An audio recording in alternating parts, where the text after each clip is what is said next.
Divergences form when the MACD diverges from the price action of the underlying security. A bullish divergence forms when a security records a lower low and the MACD forms a higher low. The lower low in the security affirms the current downtrend, but the higher low in the MACD shows less downside momentum.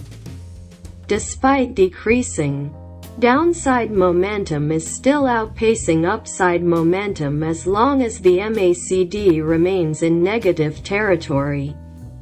Slowing downside momentum can sometimes foreshadow a trend reversal or a sizable rally. The chart on the screen shows Goog, with a bullish divergence in October to November 2008.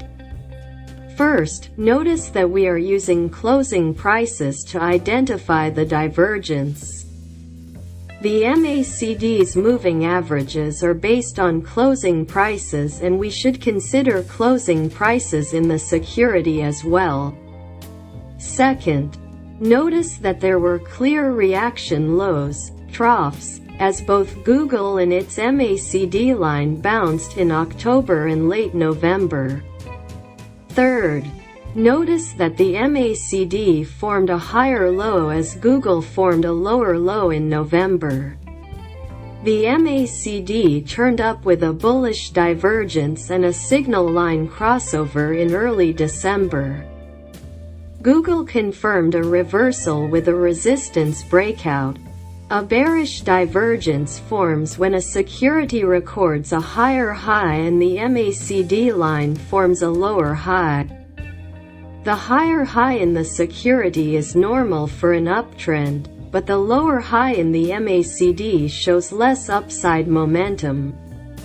Even though upside momentum may be less, upside momentum is still outpacing downside momentum as long as the MACD is positive. Waning upward momentum can sometimes foreshadow a trend reversal or sizable decline. On the screen, we see GameStop, GME, with a large bearish divergence from August to October. The stock forged a higher high above 28, but the MACD line fell short of its prior high and formed a lower high. The subsequent signal line crossover and support break in the MACD were bearish. On the price chart, notice how broken support turned into resistance on the throwback bounce in November. Look at the red dotted line. This throwback provided a second chance to sell or sell short. Divergences should be taken with caution. Bearish divergences are commonplace in a strong uptrend, while bullish divergences occur often in a strong downtrend.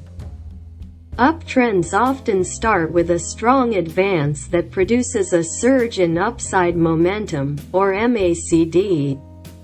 Even though the uptrend continues, it continues at a slower pace that causes the MACD to decline from its highs. Upside momentum may not be as strong, but it will continue to outpace downside momentum as long as the MACD line is above zero. The opposite occurs at the beginning of a strong downtrend. The chart on the screen shows the S&P 500 ETF with 4 bearish divergences from August to November 2009. Despite less upside momentum, the ETF continued higher because the uptrend was strong. Notice how SPY continued its series of higher highs and higher lows.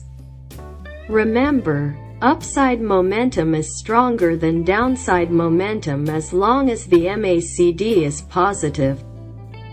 The MACD, or momentum, may have been less positive, or strong, as the advance extended, but it was still largely positive.